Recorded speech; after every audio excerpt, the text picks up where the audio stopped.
Estoy comprando un segundito. Ahora sí. Carlos. Ahí está, se ve perfecto.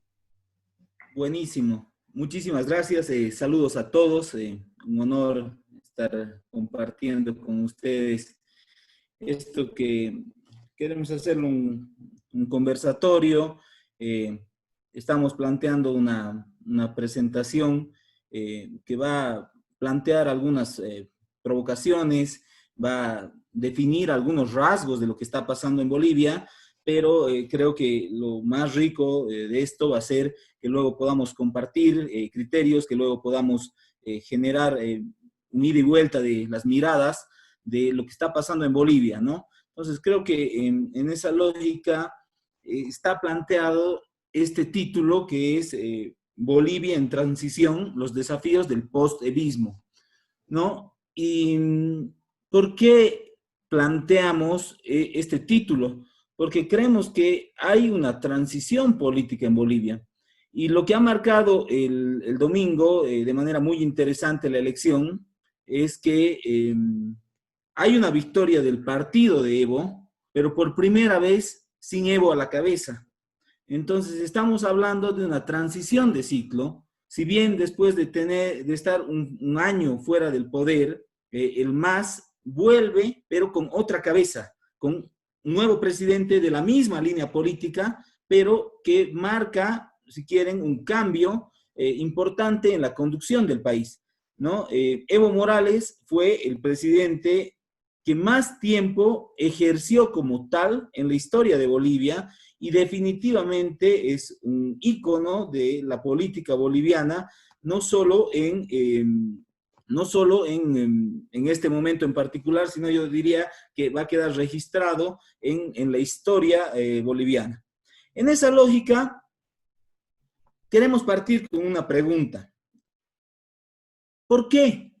¿Cuál fue el motivo a partir del cual el MAS y PSP, que es el partido de Evo, de Luis Arce, Movimiento al Socialismo, instrumento político por la soberanía de los pueblos, ganó las últimas 5 elecciones nacionales de manera consecutiva? Porque el MAS gana el 2005 con el 54%, por primera vez. El 2009 con el 61%, triunfos inéditos en Bolivia. El 2014 con el 67%. El pasado año hay una elección que es anulada en medio de fuertes acusaciones de fraude, pero también consigue una victoria con cerca del 47%. Y hoy, hace 2 días, el 18 de octubre, logra una victoria con 53% según lo que dicen los conteos rápidos de las empresas encuestadoras. Hoy todavía sigue el cómputo oficial, esperamos que hasta el jueves o viernes a más tardar pueda estar el cómputo final del Tribunal Supremo Electoral. Pero ¿qué es lo que hay que entender inicialmente? Que el movimiento político liderizado por Evo y que tiene una forma plural de composición de organizaciones sociales, izquierda urbana, izquierda rural, movimiento indígena, no viene a administrar una burocracia estatal o no viene a gerenciar un país, ¿no? Lo que hacen muchos partidos políticos, que es la gerencia administrativa de un país, sino que vienen a trabajar en algo mucho más profundo, que es la construcción de un nuevo orden simbólico y material, y logran instalar una narrativa política que es hegemónica en el país y que marca una nueva era. Para hablar de la historia de Bolivia y para no retrotraernos mucho, si hablamos de mediados del siglo pasado, hay 3 grandes eras políticas que están marcadas, ¿no? En 1952, una revolución de izquierda nacionalista llevada adelante por el movimiento nacionalista revolucionario, que lleva a la cabeza a Víctor Paz Estenssoro, comienza un momento nacionalista en Bolivia. Ese momento nacionalista se extiende, ¿no?, como síntesis hegemónica de la narrativa política en Bolivia, se extiende hasta 1985, que es utilizada por el mismo MNR, pero también, y a pesar de que el uso de la fuerza y la coerción es el instrumento fundamental de ejercicio del orden público, también es utilizada como discurso por las dictaduras militares. Es toda una era nacionalista, esa de 1952 a 1985.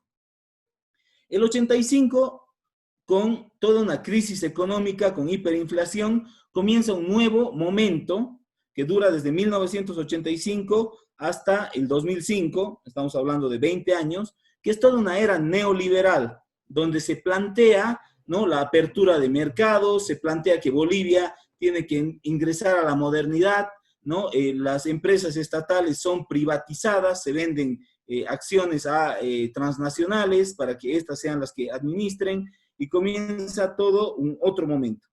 Y con la llegada de Evo, del MAS y todo un movimiento popular, se instala la idea de la construcción de un Estado plurinacional desde el 2005 hasta ahora.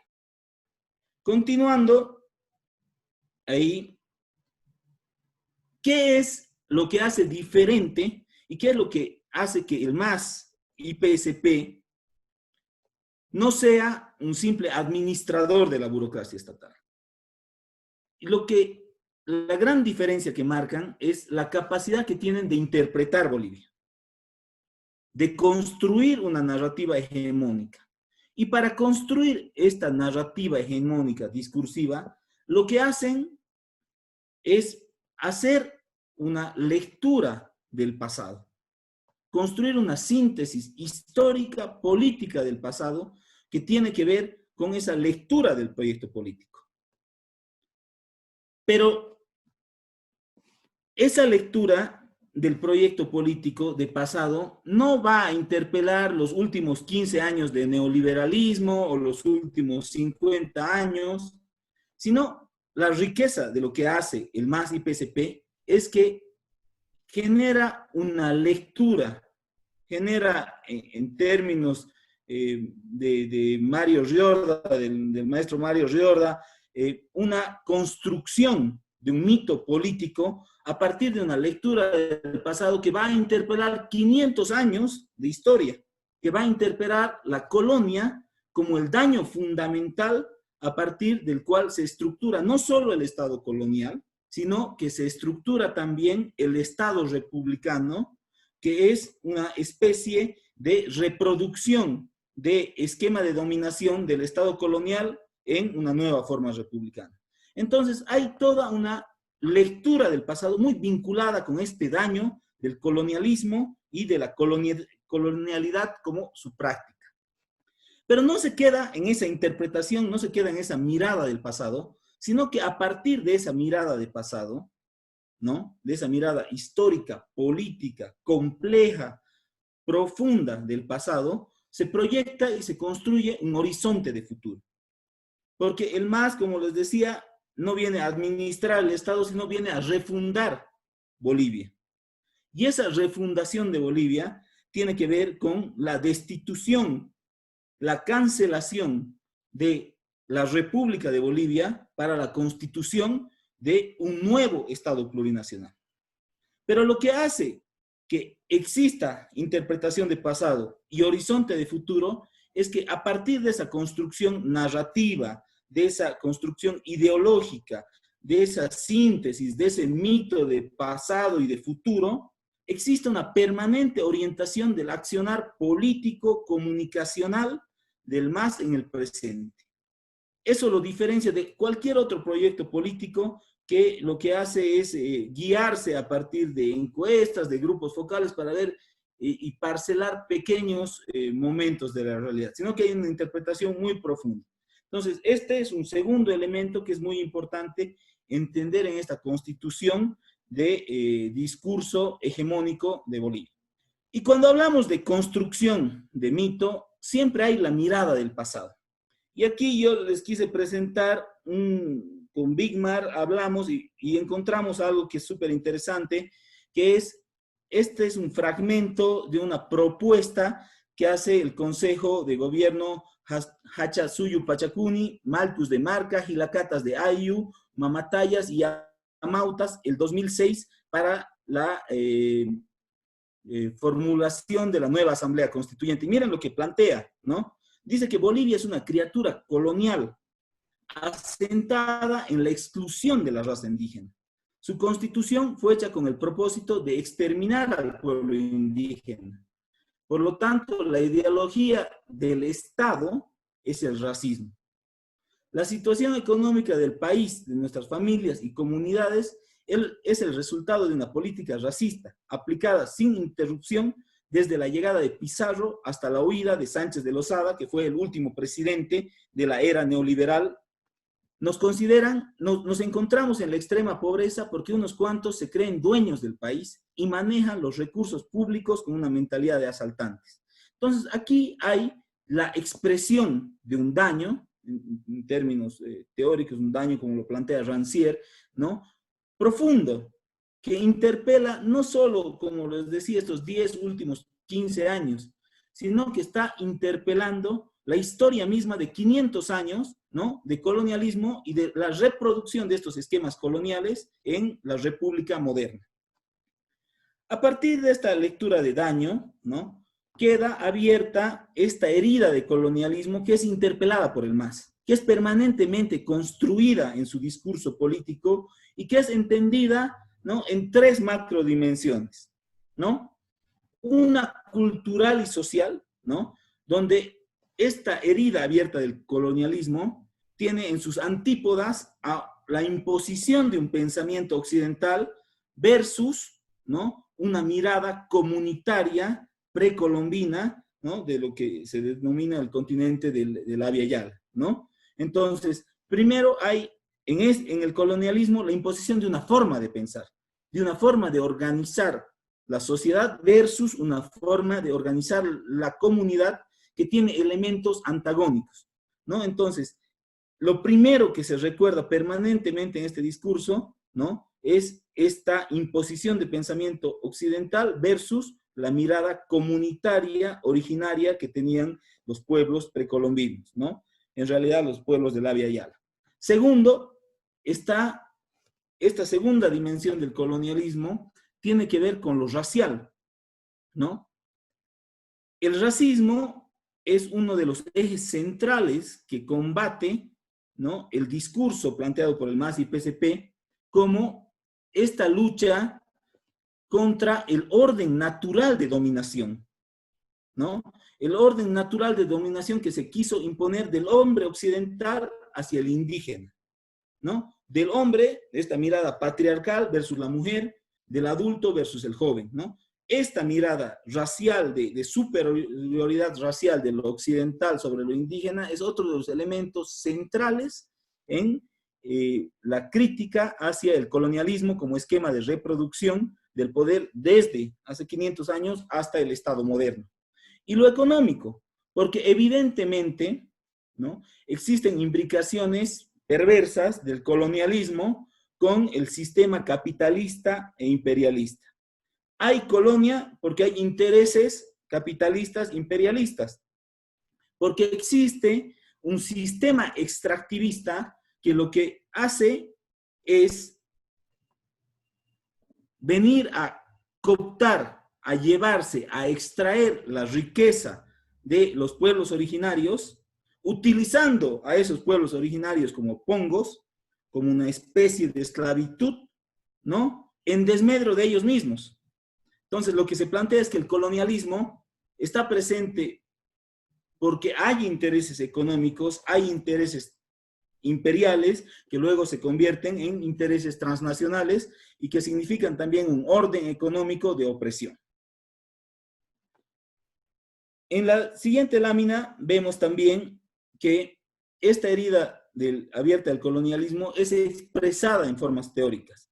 Comuna, que es a quien estamos citando, es un grupo de intelectuales de donde proviene el ex vicepresidente Álvaro García Linera, ¿no?, que es uno de los principales estructuradores del discurso político, de la narrativa política, es una de las vertientes que viene desde la academia, ¿no?, con otros ideólogos, con otros académicos, con líderes indígenas originarios que tienen un grupo intelectual que va planteando, que va guiando al proceso, ¿no? Y plantean que Bolivia ha sido esta forma de nombrar a las instituciones, ya sea en lo económico, en lo político, en lo ideológico, una dominación oligárquica sobre territorios expropiados a los pueblos, a las culturas originarias, ¿no? Bolivia es una forma de dominación. Pero así como es una forma de dominación, es interesante que se plantea que también es una larga historia de lucha, de presencia, ¿no? Popular, conflictiva, que a veces está subordinada, a veces es rebelde, a veces es autónoma. Ayer, cuando teníamos la oportunidad de intercambiar criterios para preparar esta charla con Bigmar, con Javier, con los compañeros que organizaron de Metamorfosis la charla, hablábamos de lo increíblemente politizada que es la sociedad boliviana. El día domingo fue el 90% de la gente a emitir su voto. Hubo un ausentismo del 10% que se debe a personas que a veces están de viaje, que están enfermas o que tienen algún tipo de impedimento para ir a votar.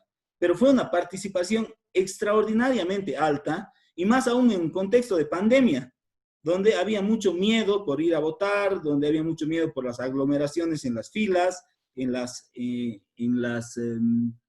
los recintos electorales, ¿no? Entonces, es importante ver que es una sociedad que mantiene permanentemente como parte esencial este conflicto, este agonismo político, ¿no? Que mantiene estas luchas, esta insubordinación, esta presencia popular conflictiva que está permanentemente interpelando al poder, inclusive interpelando a Evo y al MAS, como lo vamos a ver en algún momento. Esta corriente discursiva, en un primer momento, ¿no? Después de varias luchas, después de varios escenarios históricos, encuentra en Evo una personificación, ¿no? Encuentra una mitificación del discurso en una persona, ¿no? Porque Evo termina siendo también parte de un orden simbólico. Evo es esa imagen, ¿no? De identidad, de demanda, de lucha, de conflicto indígena, ¿no?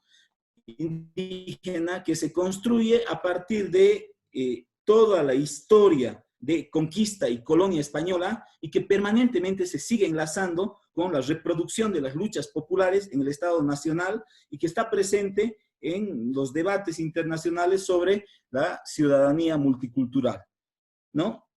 Pero esta imagen de Evo se construye no a partir de Evo solamente, sino que hay un tejido muy complejo por detrás, ¿no? Y como vamos a ver en la siguiente lámina, existen elementos, luchas, tensiones anteriores que hacen, que permiten la constitución, el tejido de este discurso, ¿no? Y la constitución de este Estado plurinacional.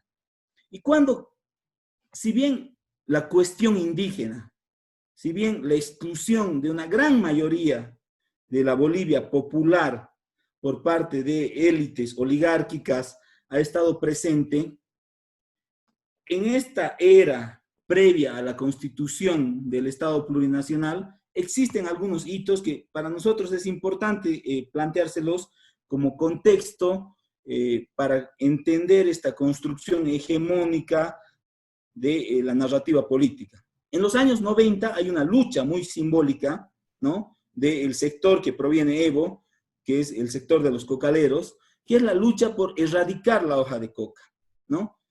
Esta lucha por erradicar la hoja de coca a partir de los gobiernos neoliberales, con el apoyo de la DEA y de gobiernos del extranjero, ¿no?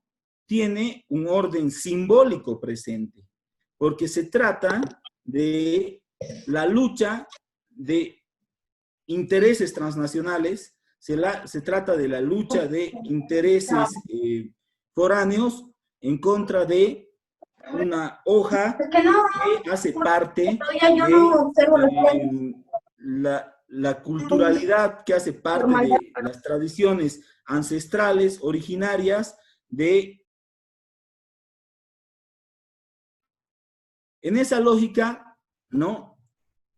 Este intento de erradicar la hoja de coca se convierte en una primera gran tensión presente que va a ser un antecedente muy importante para, por ejemplo, cómo el movimiento cocalero logra organizar otros movimientos como el indígena, como los movimientos de trabajadores populares, ¿no? Para y luego llegar a un momento de tensión y un momento que estas fuerzas se organizan en instrumentos políticos que logran asumir el control del poder, ¿no? Además de la guerra, además de toda la lucha por erradicar la hoja de coca, está evidentemente dos hitos, ¿no? Que tienen que ver con luchas populares contra la privatización de recursos naturales, ¿no? El 2000 está una guerra que tiene un epicentro en Cochabamba, que es lo que se denomina la guerra del agua, que es todo un movimiento de insurgencia popular contra, contra el Estado, que en ese momento quería privatizar el agua, y el 2003 está la guerra del gas, que también tiene que ver con esa lucha contra la privatización del gas, ¿no? Contra el usufructo de los recursos del gas para empresas transnacionales en desmedro de lo nacional popular, ¿no? Entonces, a partir de esos antecedentes recientes, se construye todo un movimiento de descolonización política, económica y cultural de un pueblo que va a devenir luego en lo que es la construcción del discurso del Estado plurinacional con sus horizontes de futuro, que plantea, como les decía, no solo cambiar la administración del Estado, sino refundarlo, ¿no? Y en esa lógica, hay una definición que me encanta de un argentino, Pablo Stefanoni, que plantea cómo el movimiento popular logra una mezcla bastante sui generis de una izquierda urbana, una izquierda rural, un sindicalismo, luchas étnicas que son capaces de articular un discurso antineoliberal, antiimperialista, pero logran incorporar una visión étnica, cultural, en primera instancia andina y luego andina amazónica, que termina interpelando a partir de los sectores empobrecidos y marginados de la sociedad boliviana a quienes permanentemente conducían el Estado. En la siguiente lámina, ¿no? A partir de esto vemos que el proceso de cambio, lo que denomina el proceso de cambio, que es su proceso ya de instalación en el poder y de construcción de horizonte de futuro, plantea 6 claves. Primero, modificar el bloque de poder. Significa incorporar a los que siempre habían sido invisibles en el Estado boliviano y en la toma de decisiones. Y estamos hablando de incorporar en lugares con capacidad de decisión a sectores indígenas, ¿no? Teníamos un presidente indígena, Evo Morales, y también teníamos a partir de ello varios representantes, ¿no? El actual vicepresidente electo, David Choquehuanca, que fue canciller durante varios años, ¿no? Y tenemos muchísimos ejemplos de sectores, de dirigentes sindicales, dirigentes barriales, de líderes populares que asumen fuertes responsabilidades en el Estado. Esta era gente que antes nunca había sido tomada en cuenta en el Estado boliviano. El Estado boliviano era para ciertas élites que tenían cierto tipo de formación que siempre habían sido excluidas. Posteriormente, también es una clave entender que el gobierno de Evo y el movimiento político de Evo, ¿no? Y del MAS, no solo se constituye a partir de un partido tradicional, sino tiene un conglomerado de movimientos sociales que son los que toman las decisiones, tienen poder de decisión, en contraposición con lo que era antes los organismos y las empresas extranjeras, que eran las que determinaban de alguna manera las macrodecisiones. Está este elemento de la descolonización, que lo planteamos, que es central como la operación de desmontar estos órdenes de dominación preestablecidos. Está la ampliación de lo común, que tiene que ver esencialmente con todo este proceso de nacionalización de los recursos de las empresas del Estado, que tiene que ver con este proceso de apropiación de lo nacional, de lo popular, con los sectores estratégicos, que es fundamental en el discurso. la quinta clave es la redistribución de la riqueza, ¿no? Porque lo que se plantea es que a partir de la toma de lo nacional, de lo popular, de los recursos del Estado, estos beneficios deben ser distribuidos a todos. Y una forma de distribución son los bonos solidarios.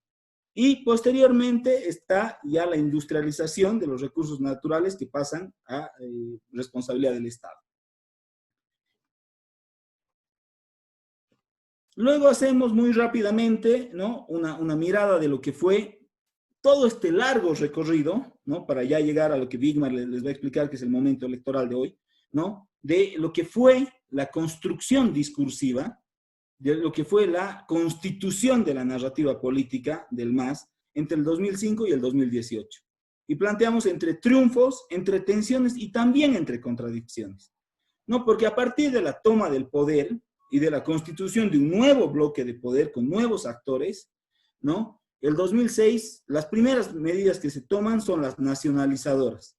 Se nacionalizan los hidrocarburos, el gas, y a partir de esa nacionalización se implementan bonos para los adultos mayores, para los niños. Entonces, hay un elemento de construcción de la dignidad nacional, recuperando esos recursos que antes eran usufructuados por transnacionales, hoy recuperados por el Estado, ¿no?, para luego ser repartido a todos los bolivianos, ¿no? En esa lógica también hay la decisión de refundar el Estado plurinacional, ¿no? El mismo 2006, lo primero que hace Evo es, después de nacionalizar el gas y de generar los bonos, convocar a una asamblea constituyente. Porque hay el planteamiento de refundar el país, porque la república no interpretaba todas estas lógicas del campo popular. Entonces hay todo un proceso constituyente largo, tenso, donde hay muchas tensiones entre un modelo de acumulación del poder, ¿no?, que era el que propugnaba el MAS y PSP a partir también de esta mirada de Estado plurinacional, versus las autonomías departamentales, versus las regiones, versus Santa Cruz, Tarija, Beni, Pando, ¿no?, que al final llega a 2009 con la aprobación de una nueva constitución, y esta aprobación de la nueva constitución no plantea modificaciones parciales, sino lo que plantea es una refundación del Estado. Se pasa de la República de Bolivia al Estado plurinacional, ¿no? Entre el 2010 y el 2014 ya se pone en marcha este Estado plurinacional, ¿no? Y está marcado en lo económico y en lo político por una cierta estabilidad, en lo económico por estabilidad y bonanza económica. En determinados años en Bolivia, todos los fines de año se da un aguinaldo, que es un sueldo extra, pero bueno, en esa época, ¿no?, Evo instituye un doble aguinaldo, o sea, se recibía 3 sueldos en diciembre, ¿no?, que era a partir de la bonanza económica que estaba generando la administración de los recursos del Estado, ¿no? Pero también aparecen las primeras contradicciones, ¿no? Y estas primeras contradicciones tienen que ver con una concentración del poder, con la persecución a los opositores, algo que está en contraposición con esta mirada de cultura del diálogo que tenía normalmente el Estado y tenía la cultura indígena, ¿no? Y también hay un caso simbólico que es la construcción de una carretera por medio de una reserva natural protegida, donde habitaban pueblos originarios, ¿no?, Yuracarés, Chimanes, ¿no?, que es esta construcción de una carretera por el Timnis, que también muestra una contradicción muy importante entre el discurso indigenista, ¿no?, contra una práctica que buscaba construir una carretera por medio de una reserva natural, por medio de un territorio indígena originario, ¿no? El 2014 se da la reelección del presidente Morales, ¿no? Se pasa de la nacionalización a la industrialización, se construyen muchísimas obras, muchas muy simbólicas, por ejemplo, todo el sistema de teleféricos que hoy tiene La Paz, que es muy moderno, que es muy valorado, ¿no? Muchísimas obras en distintos lugares del país, con un programa que se llamaba Evo Cumple, ¿no? Bolivia pone, por ejemplo, en marcha un satélite, se continúa con la política de bonos, entonces es un momento de muchísima fuerza, ¿no? El 2014, Evo Morales es electo con el 64% de la preferencia electoral, ¿no? Es una victoria muy fuerte. Pero ya entre el 2014 y el 2016 se empiezan a profundizar algunas contradicciones. Si bien durante todos los años anteriores se presentaron muchos casos de corrupción, por ahí ninguno vinculado directamente a Evo, ¿no? Sí hay el 2016 la aparición de un caso que vincula una mujer que había tenido una relación sentimental con Evo larga, ¿no? Que se veía favorecida con varios contratos millonarios del Estado. Esto es previo a un referéndum el 21 de febrero del 2016, ¿no? En el cual Evo planteaba este referéndum para que exista una reforma constitucional que le permita postularse a la reelección indefinida, ¿no? Entonces, en este referéndum, por primera vez, pierde el MAS y pierde Evo. La gente le dice que no puede repostularse indefinidamente y que no se puede modificar la Constitución, ¿no? El no gana y es la primera derrota en las urnas del MAS y PSP, donde se tenía que entender que Evo no podía volver a postularse, ¿no? A partir de eso también hay un momento importante, el 2017, ¿no? Donde se toma la decisión de desconocer el 21 de febrero, ¿no? Se desconoce esa voluntad popular a partir de un artificio jurídico, un tribunal electoral que es puesto por un tribunal constitucional que obedece de alguna manera en términos políticos a Evo, lo vuelve a habilitar, haciendo una interpretación jurídica por encima de los resultados del referéndum, y ahí empieza un fuerte cuestionamiento a partir del 2017-2018 a las formas de gobierno que tiene Evo. Entonces, ese es el recorrido, esa es la constitución a grandes rasgos de la narrativa política y de este primer momento para llegar a lo que ahora Bigmar les va a plantear como esta larga elección de los octubres de 2019 a 2020. Bigmar. Gracias. Creíamos que era muy importante poner este contexto porque habría que realmente tratar de entender cómo llegamos a esta elección. Digamos, no es un hecho aislado, sino está vinculado a todo lo que ha pasado en los últimos 14, 15 años. Entonces, intentábamos con la exposición esta de la primera parte de Carlos, presentar lo que se había construido y lo que estaba más o menos en juego, ¿no? A partir de eso yo tengo, les cuento rápidamente cómo vienen estos procesos electorales de manera más concreta, pero que ponen en debate o intentan, digamos, discutirse a partir de lo que planteó Carlos. En octubre del 2009 se convoca a una elección, como saben, el 20 de octubre, donde Evo se postula obviamente como candidato, desconociendo el resultado del referéndum del 2016. Ese desconocimiento del referéndum del 2016 implica un quiebre en su vínculo, en su relación con la población boliviana, ¿sí? La gente no sintió que no se respetó su voluntad, entonces generó un primer quiebre muy importante en la relación entre Evo Morales, el movimiento asociacional y la población. Sin embargo, hay tres elementos que quedaron absolutamente bien establecidos, más allá de este malestar, con el movimiento al socialismo. El primero es que hay una valoración profunda, un reconocimiento y una gran adhesión a tres cosas que son centrales dentro del Estado plurinacional que les contaba Carlos. La primera, la inclusión social. ¿Sí?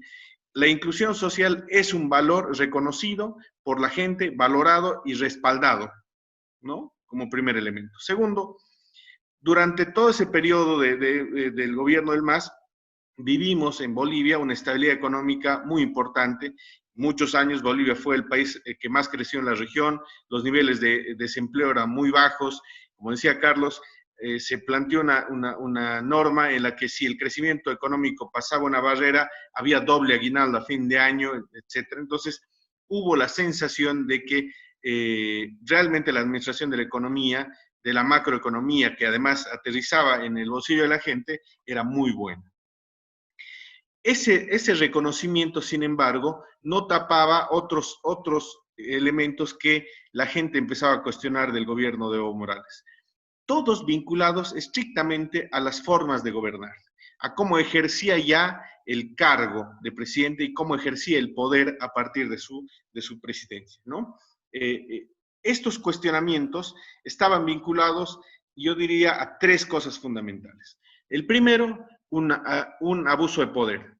Es decir, el movimiento al socialismo había cooptado todas las instituciones del Estado. Entonces, la gente sentía que alguien que no pensaba o militaba o cuestionaba el poder podía ser perseguido judicialmente o podía tener algún problema. Entonces, ese elemento fue importante, primero. Segundo, había toda una sensación, se fue generando, de que la corrupción iba cada vez subiendo de nivel y se vinculaba hasta el presidente Evo Morales, cosa que antes no sucedía. De hecho, cuando los primeros años hubo denuncias importantes de corrupción, Evo fue muy drástico con compañeros suyos de partido y los terminó destituyendo, fueron a procesos penales y terminaron en la cárcel, etc. Pero esto fue creciendo con los años y la sospecha de corrupción del propio Evo fue un elemento también que la gente cuestionaba. Y lo tercero, que es muy importante también en esto de las formas, se fue generando una sensación de despilfarro. Es decir, había tanto dinero, ¿no? La economía había crecido tanto, la inversión pública era importante, y se generó la sensación de que eso no se estaba invirtiendo bien. Por ejemplo, Evo, ustedes saben bien, le gusta mucho jugar al fútbol, y a través de un programa que él instituyó, que se llamaba Bolivia Cambia, Evo Cumple, así se llamaba el programa, fue construyendo un montón de canchas, estadios, coliseos deportivos, etcétera, en un montón de lugares, ¿no? Hay ejemplos, hay estudios que se publicaron en Bolivia donde en comunidades muy chicas habían 2 microestadios, por ejemplo, ¿no? Entonces, y la sensación fue que ese momento de bonanza se estaba despilfarrando. Estos tres elementos fueron los que se empezaron a cuestionar de manera fuerte al expresidente Evo Morales. Vinculado a eso, hay dos elementos que son fundamentales. Primero, esa sensación de que ya no me respeta, de que es buen presidente, hizo muchas cosas, entregó lo mejor para Bolivia, pero ha dejado de respetarme, fue un elemento intangible muy importante que produjo el quiebre y la protesta del año pasado, por un lado. Y por otro lado, hubo elementos también de una nueva demanda, de una nueva agenda de desarrollo vinculada a lucha, por ejemplo, a la defensa de los recursos naturales, el medio ambiente y demás. De hecho, si ustedes se acuerdan, el año pasado, durante un par de meses al menos, hubo un gran incendio en Santa Cruz y que se le acusó al gobierno de Evo Morales de no actuar a tiempo, justo un poquito antes de la elección de octubre. Entonces, estas nuevas causas y estas nuevas demandas no terminaron de ser entendidas por el propio movimiento del socialismo, por el propio Evo Morales, que no las había incorporado, digamos, plenamente a su agenda de desarrollo. Por otro lado, ya en términos estrictamente partidarios, los opositores al movimiento al socialismo de alguna manera buscaron rearticularse con fuerza a partir de la idea de la falta de respeto de Evo Morales hacia la población. Ese hecho produjo, ¿no?, que Carlos Mesa estuviera muy cerca de él, que al final, el año pasado en la elección, Carlos Mesa logró, digamos, en esa elección que luego se suspendió por acusación de fraude, logró recortar la diferencia para ir a una segunda vuelta. ¿Cuál era el discurso en ese momento? Esencialmente el que él iba a hacer que el Estado respete la voluntad de la población. Entonces, ese reacomodo discursivo de la oposición le generó, por el contexto de ese momento, por lo de los incendios, por el irrespeto a los resultados del referéndum, una ventana de oportunidad de oposición que en ese momento parecía aprovechar. Luego, como todos ustedes saben, hubo la elección el 2019, Evo Morales ganó esa elección, no sacó la suficiente ventaja como para ganar en primera vuelta y se generó toda una sospecha y denuncias de fraude en ese mismo proceso. Lo que sucedió en ese momento fue consecuentemente, toda una movilización a esa denuncia de fraude que se vinculaba, que se linkeó muy fácil a lo del 21F. Es decir, las banderas de lucha popular en las calles en Bolivia estuvieron vinculadas a no respetó nuestra voluntad el 21 de febrero del 2016 cuando le dijimos que no podía postularse, y hoy intenta imponerse como ganador haciendo fraude. Esa fue la idea que movilizó a mucha gente en la calle, ¿no? Y terminó en la salida de Evo Morales al poder. Ese momento fue el de mayor interpelación de la población hacia el movimiento al socialismo. Carlos decía, el pueblo boliviano interpela. Y ese momento interpeló al propio MAS, al propio partido que refundó la patria, que incorporó elementos centrales, que incorporó la inclusión social, que incorporó a campesinos, obreros, indígenas al gobierno, que generó bonanza económica, pese a todos esos beneficios materiales, interpeló porque habían elementos intangibles, subjetivos, que hacían que cuestionen el poder en ese momento.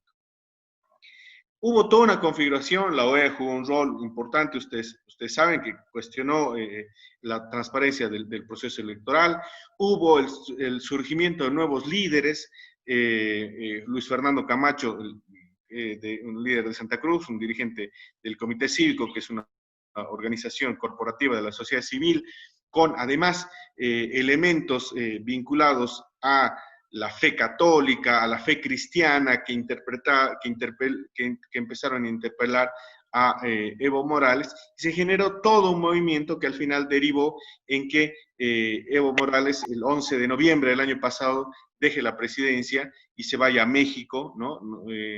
Y en Bolivia asuma la oposición el poder. Esta imagen es famosa, es Yanine Áñez asumiendo la presidencia, ¿no? Es un militar poniéndole la banda de presidenta, y es la oportunidad por la que 15 años o 14 años peleó la oposición. Yanine Áñez es la segunda mujer presidente de la historia de Bolivia, Lidia Gayler fue presidenta hace unos 20 años también. Entonces, Yanine Áñez, una senadora de la región oriental cerca de Brasil, departamento de Beni, asume la presidencia y logra un reconocimiento interesante en sus primeros días de gestión como una mujer valiente que ante la crisis que se vivía en ese momento, tenía, digamos, las agallas para no correrse y asumir este desafío en un momento muy complicado. Las misiones que tenía ella básicamente eran dos. Pacificar el país, que estaba en una convulsión terrible, ustedes han debido ver imágenes de ese momento, había enfrentamientos, había cortes de ruta, toda una convulsión social en ese momento, ¿no? Y su misión era, por un lado, primero pacificar. Y para pacificar definitivamente el país, lo que ella debía hacer, y ella misma lo dijo cuando asumió, es llamar rápidamente, lo más antes posible, a nuevas elecciones para que el pueblo boliviano en las urnas elija un nuevo gobierno. Eso hasta ahí estuvo, digamos, bien, y empezó a deformarse a partir de que ella anunció su candidatura a presidente. Una de las críticas centrales a Evo Morales fue que siendo presidente podía ser candidato. Eso no pasaba antes en la historia de Bolivia. En la Argentina pasó, está más o menos asimilado, aceptado que uno sin renunciar a su cargo puede repostularse, pero en Bolivia eso era más o menos nuevo. Y se le criticaba mucho a Evo que use el avión presidencial, use actos oficiales como presidente para hacer campaña.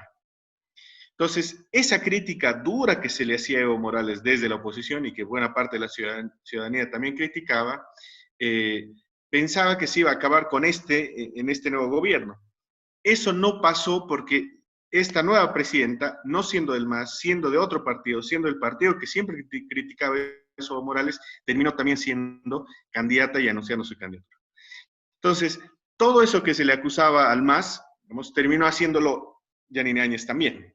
Sumado a eso, pasaron dos elementos que son centrales. Les decía hace rato, se le criticaba al MAS abuso de poder y corrupción.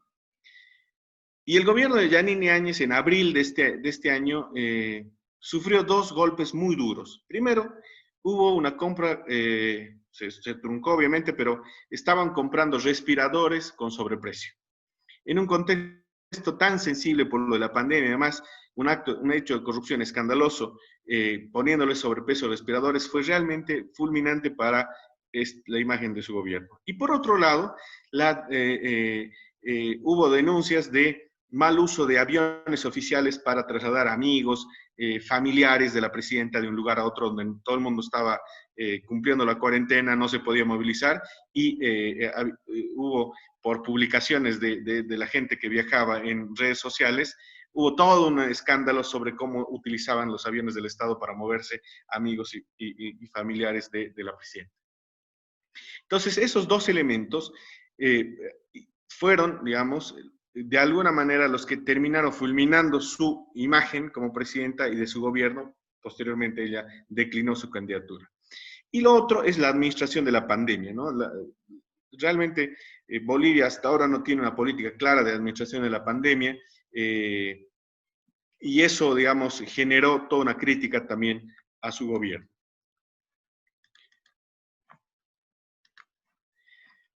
Así todo, empezó la campaña para las elecciones de este año. Se postergaron 3 veces las elecciones, finalmente en octubre se fijó la fecha, en el 18 de octubre, y los candidatos que tenían mejores posibilidades o que se presentaban como las alternativas más serias eran Luis Arce del Movimiento al Socialismo, Carlos Mesa, el expresidente Carlos Mesa, Yanine Áñez, que era presidente en ejercicio, y Luis Fernando Camacho, que era el líder que había encabezado las protestas que habían sacado a Evo Morales del poder.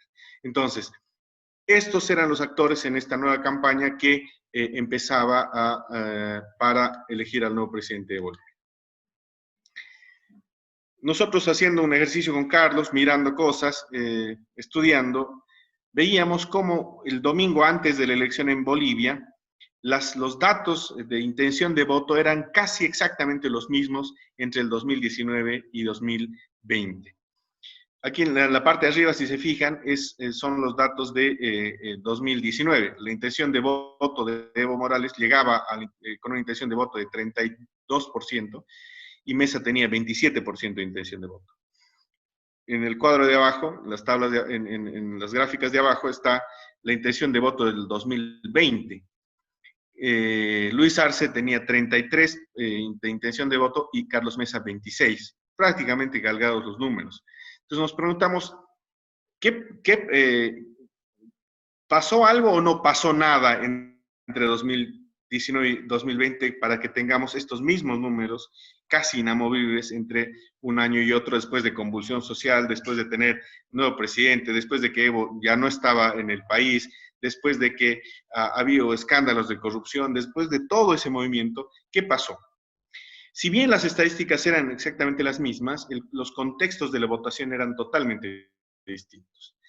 El 2019 fue más o menos como un plebiscito, querer que siga Evo o no querer que siga Evo. Ahí se concentró todo el debate. Y en 2020, debido a la pandemia, surgió además un tema central, que es cómo salimos de esta crisis generada por la pandemia.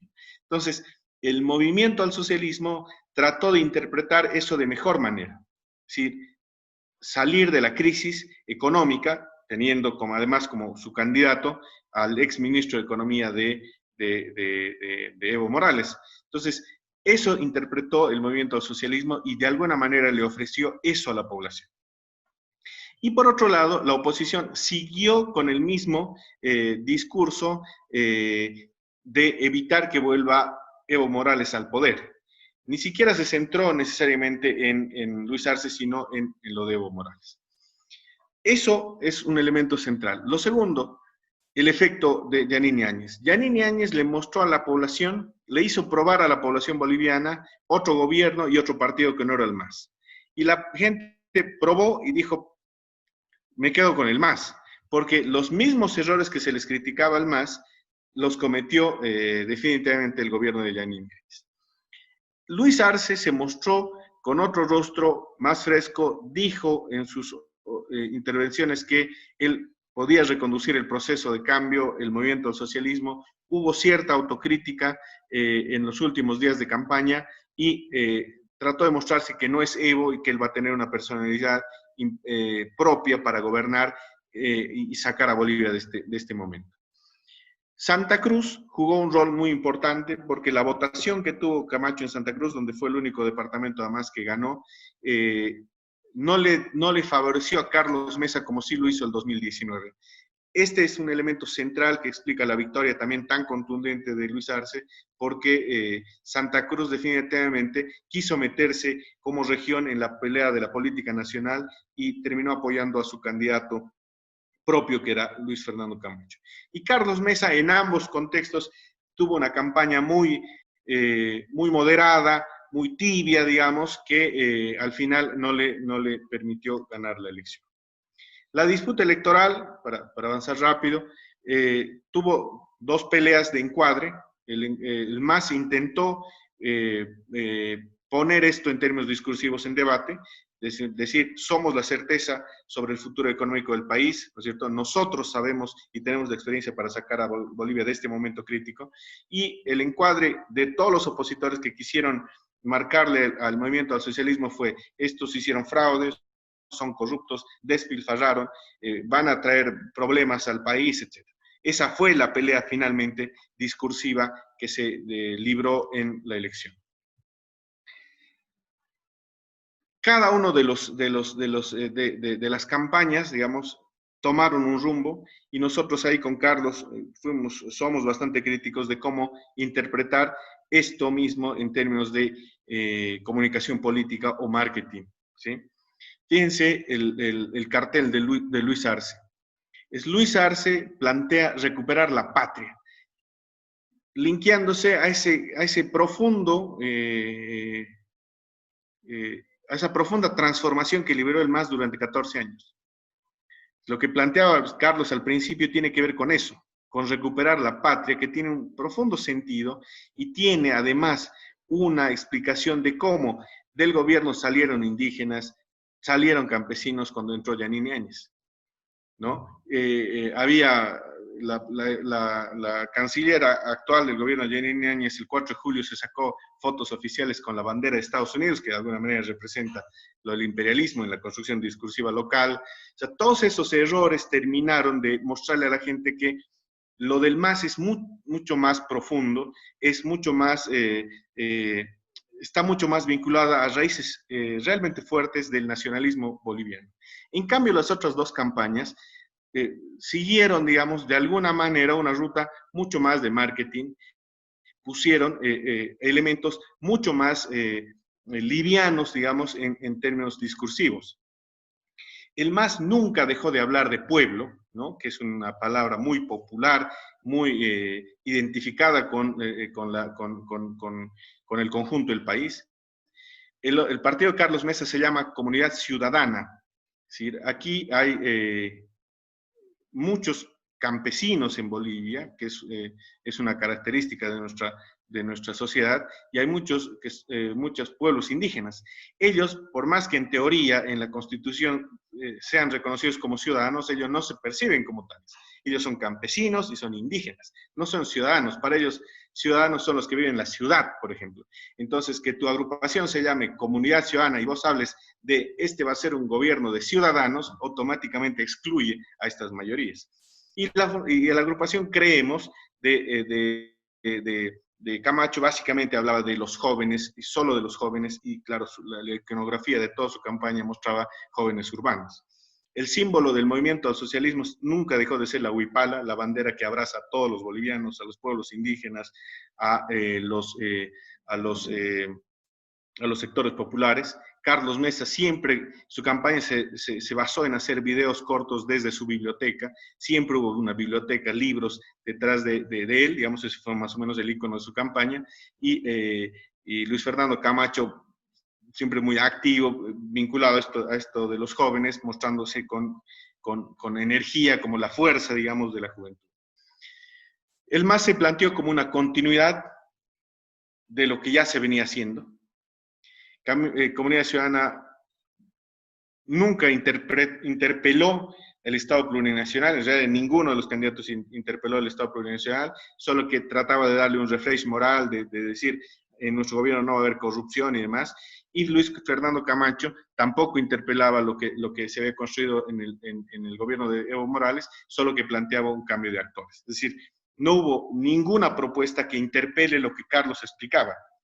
Entonces, era como que había una aceptación de eso de fondo, pero en las formas, decir ciudadanos, en las formas de excluir a campesinos e indígenas, terminó siendo señales importantes. Lo que les decía, he tomado 3 fotos de la campaña, el movimiento al socialismo, siempre con contacto directo con la población, concentraciones masivas, pese a las restricciones, muy popular. Carlos Mesa, todo el tiempo haciendo videos en su biblioteca, y Luis Fernando Camacho, digamos, en caravanas con jóvenes, motocicletas, vehículos y demás. Esa fue, digamos, esto fue la característica de las campañas electorales. Finalmente, nuestra conclusión es que Bolivia no quería un cambio radical, nunca lo buscó, sí quería una reconducción del proceso que estaba viviendo, ¿no? Y quería que se ajusten y se mejoren las formas de gobernar y se incorporen nuevas demandas. Los indecisos que habían, que eran altos, alrededor del 20%, días antes de la votación, terminaron yendo al MAS, porque vieron que en el MAS, digamos, tenían mejor esperanza de salir de la crisis. Santa Cruz determinó no darle la espalda a Carlos Mesa y fortalecer a su candidato propio, a Luis Fernando Camacho, y por tanto la aspiración de crecimiento de Carlos Mesa en Santa Cruz le terminó privando de ser competitivo con el MAS. Y finalmente, creemos que todo este proceso histórico planteado de la refundación del país, de crear el Estado plurinacional, nunca fue plenamente comprendido por la oposición, que no solo no propuso algo distinto, sino más bien dio señales todo el tiempo, de manera constante, de que toda esa inclusión, todo ese modelo económico, podía incluso sufrir algún retroceso con ellos. Entonces la población no los respaldó. ¿Qué es lo que viene? Creemos que en este momento el contexto es distinto. Luis Arce tiene un mandato importante, el 52%, pero la población hoy está más activa, está más informada, está más empoderada, por tanto tiene al gobierno, va a tener al poder bajo la lupa, y ante cualquier abuso, otra vez yo creo que lo va a interpelar de manera muy fuerte, porque ya lo interpeló una vez y lo va a volver a hacer, y creo que está dispuesta a hacerlo. Segundo, hay nuevas demandas muy importantes que tienen que ver con una idea central. La gente en Bolivia como que se cansó de tanta infraestructura y quiere mejores servicios.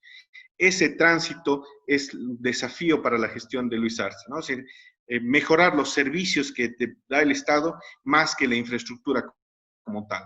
El gobierno de Evo Morales se caracterizó por construir mucha infraestructura, y esa infraestructura muchas veces no funcionó. Entonces, el caso central en esta pandemia fue el de salud. Había centros de salud que no estaban equipados, y eso fue y es un tema muy importante para resolver a futuro en el gobierno que va a asumir.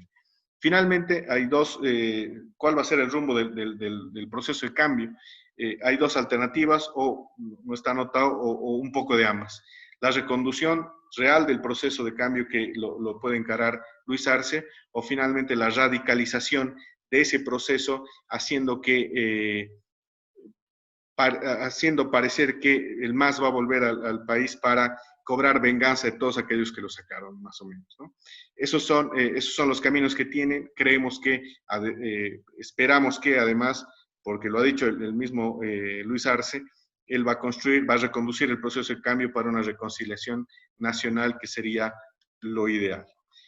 Nos hemos pasado del tiempo, creo, en exceso. Esa es la presentación, Javier, amigos, y espero que les haya quedado algunos elementos para discutir sobre esto que hablamos. Muchas gracias. Gracias, Bigmar, gracias, Carlos, por las primeras apreciaciones y observaciones. Ya podemos dejar de, si quieren, compartir pantalla para dar inicio a las preguntas. Creo que la síntesis de las observaciones, no solamente del contexto histórico, sino del actual, demuestran un poco esta vinculación de las tres líneas que trabaja el masismo y que viene a reconstruir un nacionalismo de tipo indigenista, con vertientes indigenistas, socialistas y populistas, que refuerzan también un modelo económico muy particular, que Arce reconstituye en su figura como exministro de Economía, y que Linera en su momento llamara de capitalismo andino-masónico, ¿no? Esta forma de reconstituir todo ese engranaje y ese entramado social boliviano que hoy muy bien ustedes expresaron y que de hecho es el resultado de la expresión en urnas. De acuerdo a eso, una de las primeras preguntas que había surgido en el chat era si para ustedes había algún grado de significación en que en medio del contexto de pandemia hubiera una asistencia masiva por parte del pueblo boliviano a concurrir a las urnas, ¿no? ¿Cuál es su apreciación respecto de eso? Ya que el contexto no ayudaba o suponía un grado de ausencia mucho más elevado. Sí. A ver, Dale. creo ahí que Bolivia está en medio de una crisis multidimensional, ¿no? El mundo está en medio de crisis. Hay una crisis económica, una crisis sanitaria. Pero además de esa crisis económica sanitaria, Bolivia ya venía en crisis político-electoral desde octubre, ¿no? Y esa crisis política electoral de octubre se refuerza muchísimo con la pandemia, donde además de crisis política, además de crisis electoral, hay crisis sanitaria, hay crisis económica, porque hay un confinamiento largo, ¿no? Hay crisis social, y la gente llega a octubre con el deseo fundamental de generar certezas. La gente quería...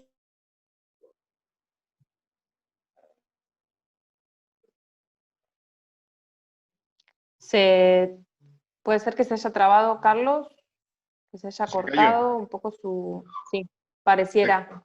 Bigmar, Sí, ¿querés continuar con la idea? Con el hilo. Vemos que... Creo que Sí.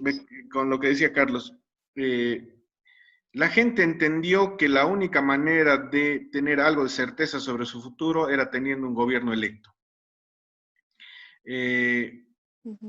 Cuando se postergaron 2 veces las elecciones, porque los contagios estaban altos, hubo una especie de malestar incluso la segunda vez, porque decían, no importa, ¿no? Están abriendo, se está abriendo el confinamiento y podemos ir a votar, sin ningún problema. Entonces, ese hecho fue, yo creo, muy importante y motivante para que la gente decida ir a votar.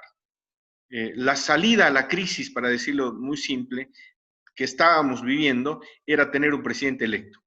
Porque el gobierno que estaba administrando en ese momento el Estado, digamos, le había decepcionado en su mayoría a la población.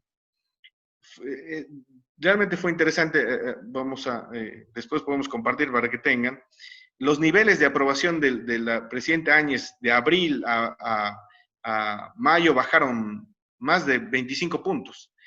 Se cayó terriblemente la imagen después de estos escándalos que les comentaba. Entonces había como una especie de vacío de liderazgo en el país, y además ese vacío de liderazgo le hacía pensar a la gente hacia dónde vamos. ¿Cuál es la salida de la crisis? ¿Cuál es la salida a lo de la pandemia? No había quien, digamos, cobije, abrace al pueblo boliviano, y la salida era elegir. Y por eso, como decía Carlos, cerca del 90% de la población fue a votar el pasado domingo, en este contexto de pandemia, pero decidió ir a votar porque esa era la salida, porque entendía que esa era la salida de la crisis. Bien. Carlos, ahí retomaste la conexión. ¿Querés agregar algo a lo que venías comentando y lo que recién observa Bigmar? No, no, lo que complementa a Bigmar es perfecto, es justamente esa necesidad de certidumbre, ¿no? Y creo que está dicho. Bien, un poco linkeando con otra de las preguntas, ¿hubo en algún momento alguna posibilidad de, en caso de no concurrir o no llevarse adelante las elecciones por pandemia, si bien vimos que se postergaron en 3 oportunidades, ¿hubo algún plan en B, pregunta Javier, en tema de voto electrónico, voto por correo como en otros países? ¿Surgió esa posibilidad en algún momento? No, el órgano electoral que tenía una imagen muy dañada después de lo del octubre de 2019, se concentró esencialmente en dos elementos, en sanear el padrón electoral de los votantes, porque se acusaba que estaba inflado el 2019, y por otro lado, de generar en la población, digamos, confianza para que vean que este es un nuevo órgano electoral transparente, un nuevo órgano electoral que le va a ofrecer garantías a cuidar su voto. Entonces, no hubo mucho tiempo como para explorar otras alternativas y más en este contexto que les digo, una institución del Estado acusada de fraude tenía que recuperar algo de confianza primero para poder llevar adelante este nuevo proceso. Sí, y de hecho, si pensamos en las diferencias que lleva a octubre del año pasado a este octubre, entre un 10% y un 20%, si bien es el doble, tampoco estaba tan desacertado pensar en una estrategia donde el masismo también tuviera un fuerte apoyo popular, digamos, ¿no? Sí, sí, sí. En ese contexto, ustedes cómo, voy a replicar al revés las preguntas, si bien se dieron de modo distinto, pero ¿cómo explican justamente, pregunta Lucas, las declaraciones, esto es muy cuestionable, de la OEA al momento del golpe de Estado, respecto de la falta de transparencia del año pasado respecto de las declaraciones de Almagro luego de este domingo? Bueno, la OEA juega un rol fundamental, ¿no? Y Almagro se muestra el 2018 aliado de Evo. Él va al Chapare, recorre el Chapare con él, que es la zona de donde viene el movimiento cocalero, ¿no? Es muy cercano a él y él termina avalando un poco la reelección, ¿no? Y se lo ve muy vinculado a Evo, ¿no? Y es más, cuando ya había una desconfianza muy grande, ¿no? De que el MAS y Evo respeten las decisiones de los ciudadanos. Hay un antecedente que es fundamental, que es el 21 de febrero del 2016. Hay un referéndum donde se prohíbe, ¿no? la repostulación del presidente durante más de 2 ocasiones. Y a partir de una argucia legal, ¿no? A pesar del voto del pueblo, se vuelve a habilitar Evo Morales, ¿no? Entonces ya la gente desconfiaba y había ese ambiente de que, como sea, ¿no? Sí o sí iba a querer ganar el MAS. Entonces, en ese momento, cuando se da la elección del 2019, se muestra un MAS que ganaba, pero no le alcanzaba la diferencia para resolver el tema electoral en primera vuelta. Entonces, justo en ese momento, Claro. se apaga de manera misteriosa el sistema de transmisión de datos del Tribunal Supremo Electoral y eso genera toda una acusación de fraude. E inmediatamente Evo plantea y dice, ¿saben qué, señores? Aquí hay una misión de observación de la OEA. Entonces, vamos a esperar que sean ellos los que den el veredicto de si ha habido o no ha habido fraude. Y él se pone en manos de la OEA, se entrega a la OEA, ¿no?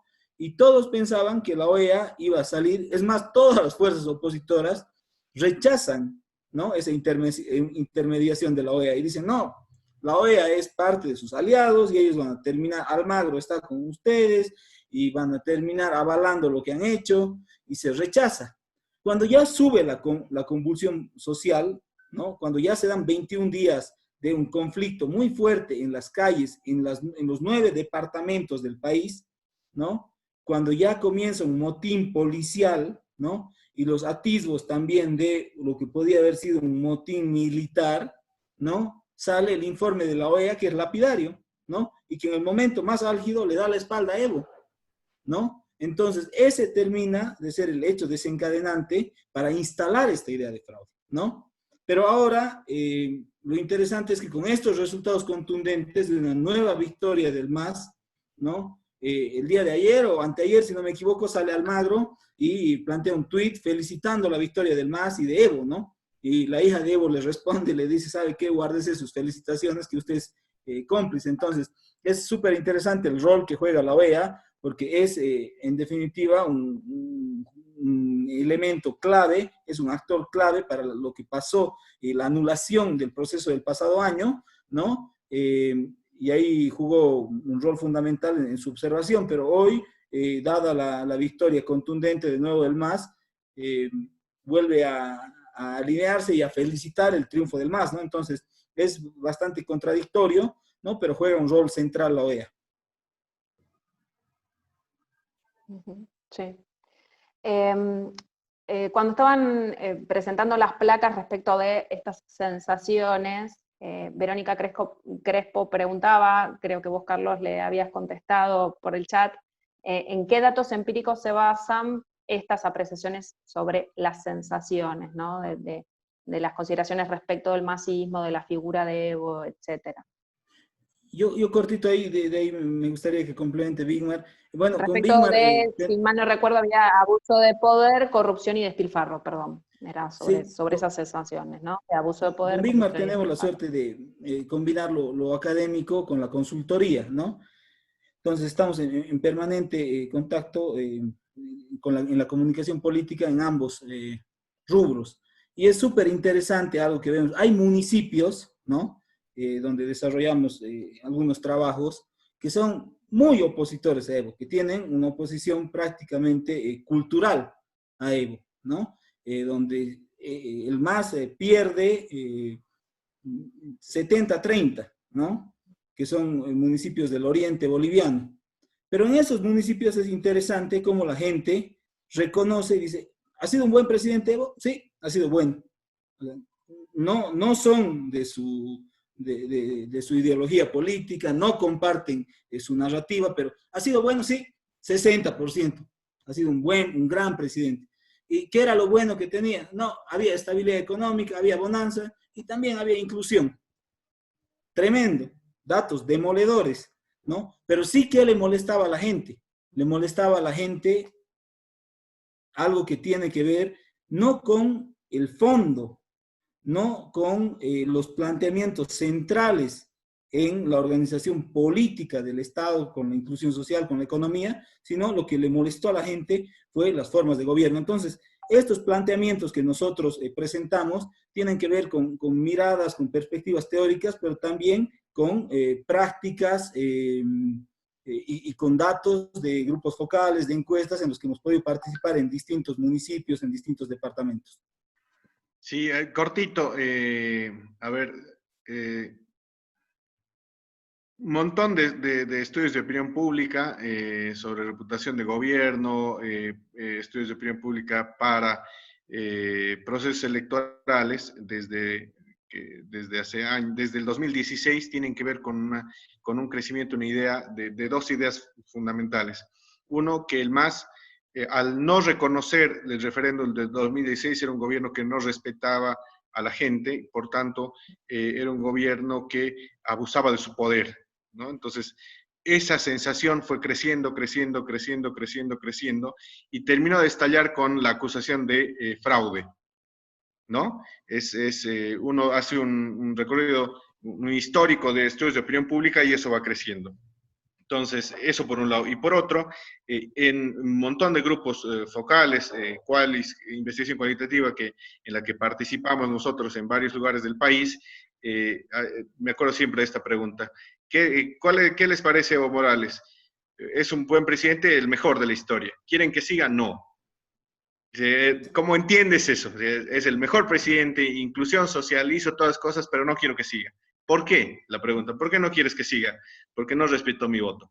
Entonces, en esas cosas tan simples uno empieza a bucear y contrastar cosas y va construyendo estos elementos que de alguna manera nosotros tratamos de sintetizar para que puedan comprender un poco lo que pasa en nuestro país, más allá del resultado electoral, sino todo lo que está por debajo del resultado y de la campaña, digamos.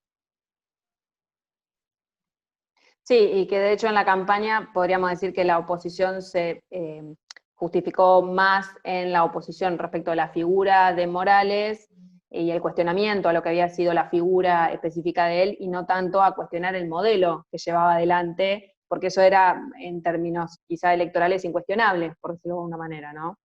Exactamente. En base un poco a esto que venían conversando, otra de las preguntas hace alusión a cómo pueden ustedes vislumbrar que puede llegar a ser la vinculación entre, en términos de liderazgo y de figura, de Evo Morales con Arce, ¿no? Hace un paralelismo entre Cristina y Alberto Fernández en nuestro país. Sí. A ver, Evo Morales es la figura política más importante del país. De hecho, fue el jefe de campaña de Luis Arce, ¿no? Estando en Buenos Aires, él era el jefe de Claro. campaña. La candidatura de Luis Arce se anuncia en Buenos Aires, no se anuncia en Bolivia. Un conjunto de dirigentes del movimiento al socialismo van a Buenos Aires, hacen una asamblea en Buenos Aires y deciden el binomio que va a salir. Creo que el desafío que tiene Luis Arce es de reconducir el proceso, un proceso que tiene un montón de virtudes, un proyecto político que tiene un montón de cosas que le reconoce la gente, pero que también tiene algunos elementos que tiene que corregir y mejorar. Estos intangibles que decimos que son trascendentales también. Creo que Evo Morales va a ser una persona de consulta permanente, va a volver al país. El rumor político aquí es que va a volver el 11 de noviembre, justo a un año de haberse ido. Va a irse, según dijo él, va a irse al Chapare y seguramente desde el Chapare va a guiar también el gobierno de Luis Arce. El desafío de Luis Arce es darle personalidad propia a su gobierno. Es una cosa difícil teniendo a semejante político detrás de él, ¿no es cierto? Es un desafío que seguramente ahora no me animo a predecir, pero que va a ser interesante estudiar y ver cómo termina desarrollándose. Hay un montón de especulaciones, ¿no? Hasta dicen que puede ser como Lenín Moreno, etcétera. No sabemos qué va a pasar, pero es un desafío que le dé personalidad propia a su gobierno y pueda ser él y David Choquehuanca los que finalmente gobiernen el país. Perdón, ahí creo que es importante la figura del vicepresidente también, ¿no? David Choquehuanque viene también del movimiento indígena, ¿no? Él fue muy crítico con todo el grupo de poder del anterior vicepresidente de Álvaro García Linera y con el entorno fue muy, muy duro, ¿no? Entonces, creo que es interesante el rol que van a jugar. Yo creo que, y lo compartíamos con Bigmar, va a haber ahí tres vertientes que van a tener que aprender a convivir, que es obviamente la del presidente electo Arce, ¿no? Todo el indigenismo de Choquehuanca, ¿no? Y todo el evismo, ¿no? Entonces, yo creo que ahí van a tener que aprender a convivir, ¿no? Porque van a ser las tres vertientes de poder importantes que van a configurar el escenario interno de administración del poder en Bolivia. Sí, y que recordemos tuvo un rol fundamental en la discusión respecto de la nacionalización de los hidrocarburos y en las últimas disposiciones del gobierno de Evo de incluir dentro del entramado de decisión de yacimientos petrolíferos bolivianos a personalidades del ámbito de la seguridad y las Fuerzas Armadas, ¿no? Ahí hubo un choque muy directo con la figura de Choquehuanca. Pasando un poco a lo que es el rol de Janine Yáñez, surgieron varias preguntas. En una escucho a Bigmar hacer una especie de comparación, que la gente vio en Janine lo mismo que en el gobierno del MAS, es tanto así. Otra de las preguntas piensan que el manejo de la crisis sanitaria perjudicó a Áñez, y un poco durante este año, bajo el poder de Áñez, cuál va a ser, si va a haber algún tipo de juicio político al golpe de gobierno de Evo, ¿no? ¿Cuál podría ser esa vinculación con la personalidad en términos de transición, ¿no? A ver, Janine Áñez juega un rol fundamental, ¿no? Ella es una mujer también de extracción muy popular, ¿no? Ella es de una comunidad del Beni, que es un departamento también de Oriente, un departamento pobre, es de extracción muy, muy popular, ¿no? Siempre opositora a Evo, ¿no? Además, una mujer que en un primer momento simboliza una transición política, ¿no? Ella muy rápidamente logra apropiarse de que tuvo la valentía para sustituir a Evo, ¿no? Y también tuvo la capacidad para pacificar el país, ¿no? Muchos pensábamos que esto podía haber terminado con una tremenda guerra civil. Hubo muertos, evidentemente, y fue un momento muy duro, pero creíamos que el escenario podía ser muchísimo peor, ¿no? Que podía estallar una suerte de guerra civil, ¿no? Entonces, en un primer momento tuvo esa imagen, pero ya y enlazando a la otra pregunta, ya la conducción de la pandemia presentó momentos muy complejos, ¿no? Hay que entender que en pandemia el humor social, ¿no? Está realmente muy exacerbado, y eso se puede ver en distintos grupos focales, en distintas encuestas. Hay un tremendo mal humor social, hay confinamiento, y ahí se producen hechos simbólicos. Si la gente criticó algo del MAS, era el abuso de poder y la corrupción. Y hay dos hechos que son simbólicos. En términos de abuso de poder, se descubre que una parlamentaria amiga de Janine Áñez y sus hijos se van al cumpleaños de Janine en un avión del Estado, ¿no? De una región a otra. Entonces, eso genera un tremendo malestar social, porque la gente estaba confinada en su casa. Podía salir una vez por semana a hacer compras, ¿no? Y solo hasta el mediodía. Entonces, en esa circunstancia, ¿no? Se producen estos viajes a los cumpleaños de la hija de la presidenta. Entonces, ese es un símbolo de abuso de poder, es un elemento simbólico tremendo. Y el segundo es el hecho de corrupción en la compra de respiradores. El punto débil, como en muchísimas regiones, para atender la crisis sanitaria, eran las unidades de terapia intensiva. Entonces, que cuando se esté comprando los respiradores que tenían que salvarle la vida a la gente, se lo quiera hacer por 4 veces más el precio que cuesta originalmente, genera un tremendo escándalo de corrupción. Entonces, si al anterior gobierno, que había hecho las cosas bien en términos de inclusión social y de economía, se le critica muchísimo, ¿no?, el abuso de poder y la corrupción, en un momento de exacerbación, de mal humor social, se hace lo mismo. Entonces, este es un golpe al corazón político del gobierno de Janine Áñez. Yo creo que es muy, muy simbólico.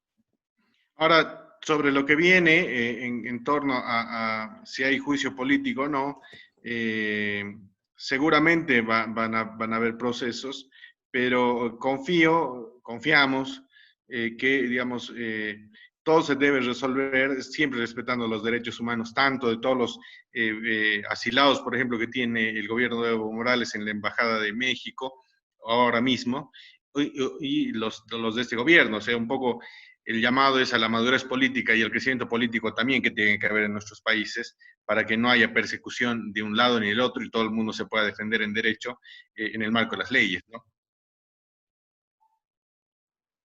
Por supuesto, sí. Ahí, bueno, una reflexión que me había quedado respecto de la utilización de los conceptos, cambiar Palacio Quemado por la Casa del Pueblo, la bandera tricolor por la Huipala, etcétera. Una de las reflexiones cuando creo que Wigmar hablaba de la utilización de ciudadano en el equipo de mesa, qué raro que el equipo de mesa no hicieran un estudio sobre el impacto de la palabra ciudadano, ¿no? Reflexiona uno de los oyentes, sabiendo que el valor de la pertenencia de lo nacional y el orgullo de ser boliviano, y sabiendo la diferencia de ser ciudadano, como aquí sería porteño, contra el resto de los habitantes, ¿no? Una reflexión respecto de eso. Parece una cosa banal, pero es muy profunda. Y es muy profunda. Es decir, no es lo mismo decir ciudadano que pueblo. Si va a ser un gobierno de ciudadanos, todos los que no viven en la ciudad no se consideran parte de eso. O sea, es una cosa elemental, digamos, pero y esa es la diferencia. Nosotros decíamos, el marketing político trata de hacer todo muy superficial y liviano. La comunicación política tiene que intentar sumergirse, entrar a lo más profundo que pueda, porque tienes que leer el contexto. Si no lees bien el contexto, tiras una cosa así. Sí, y ahí en esa decisión les contamos una, una infidencia si quieren, pero bueno, al tratarse de un evento académico, a ver, el nombre de la alianza inicialmente iba a ser Ciudadanos, ¿no? Ni siquiera se iba a llamar Comunidad Ciudadana, ¿no? Y claro, un equipo político, un partido político que hace parte de esa alianza, al que nosotros con Bigmar asesorábamos, ¿no? Dice, bueno, miren, quieren que la alianza se llame Ciudadanos, ¿no? Entonces nosotros les decimos, no, no, no, o sea, a ver, ¿cómo? Eso es, miren, esto significa esto, ¿no? Y lo que se logra, ¿no? Solo en términos de nomenclatura, es que incluyan el otro término que tiene que ver con el mundo indígena, originario, que es comunidad, ¿no? Entonces se llama comunidad ciudadana. Pero después quienes dirigen la campaña y quienes le dan sentido a todo el orden discursivo de esa campaña, ¿no? Utilizan solo ese término comunidad como una nomenclatura y en realidad le dan muchísima fuerza solo a los ciudadanos, ¿no? Entonces, queda ahí comunidad como una anécdota, digamos, ¿no? No lo incluyen realmente, y eso está en todo el orden simbólico, ¿no? Yo quisiera, muy cortito, comentar lo que planteaba Bigmar, por ejemplo, ¿no? Las formas de campaña. La del MAS tuvo muchísimo piel a piel, ¿no? Lo de Comunidad Ciudadana fue al estilo de Carlos Mesa, encerrado en su biblioteca, y él, como era antes, un periodista que hablaba de manera unidireccional a la gente, muchos videos de él hablándole a la gente, ¿no? Y Camacho, que viene de Santa Cruz, de la región más rica, eran caravanas con vehículos muy costosos que recorrían los distintos barrios. Entonces, a un lado tenías al MAS haciendo campaña a pie, ¿no? A Mesa encerrado en su biblioteca, en su casa, hablándole a la gente, y a Camacho y, digamos, las élites cruceñas recorriendo las ciudades en sus camionetas de Cuatro lujo, por digamos. cuatro. Entonces, es interesante todo en términos simbólicos, ¿no? Sí, por supuesto. Una de las últimas es, Mario nos pregunta si se puede afirmar entonces que existe, cuando venían trabajando la idea del voto y la aceptación y la concurrencia en las elecciones, ¿se puede afirmar entonces que existe una creciente idea de institucionalidad en los electores?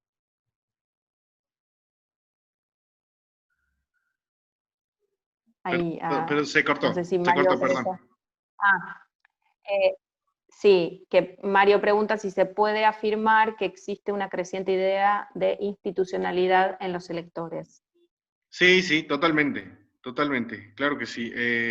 A ver, Bolivia es un país, a ver, la jornada de votación, no sé muy bien a qué se refiere, pero contesto con dos cosas.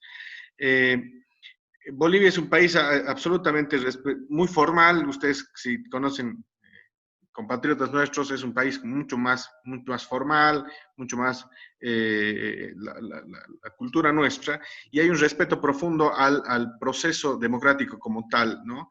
De hecho, la jornada de votación fue absolutamente ejemplar, muy participativa, sin ningún conflicto. Realmente, bueno, si se refería a eso. Y si no, una de las demandas que tiene que ver con, además, desafíos del gobierno de Arce, es que haya independencia de poderes, que se respete la institucionalidad, que no se copte todo como estaba antes, porque eso daba la sensación de abuso de poder, ¿sí? Yo creo que la idea de que se acusaba muchas veces al gobierno de Evo Morales de ser una dictadura nunca terminó de pegar, porque no era así, pero sí la idea de abuso pegaba, porque no había independencia, porque faltaba institucionalidad en el país. Entonces, creo que eso es un desafío también central en lo que viene el gobierno de Arce, perdón. Sí, ahí nos explica Mario que en realidad lo trabajaba respecto al rechazo de los bolivianos al quiebre de reglas de Evo luego del referéndum, justamente, ¿no? Como esa disposición.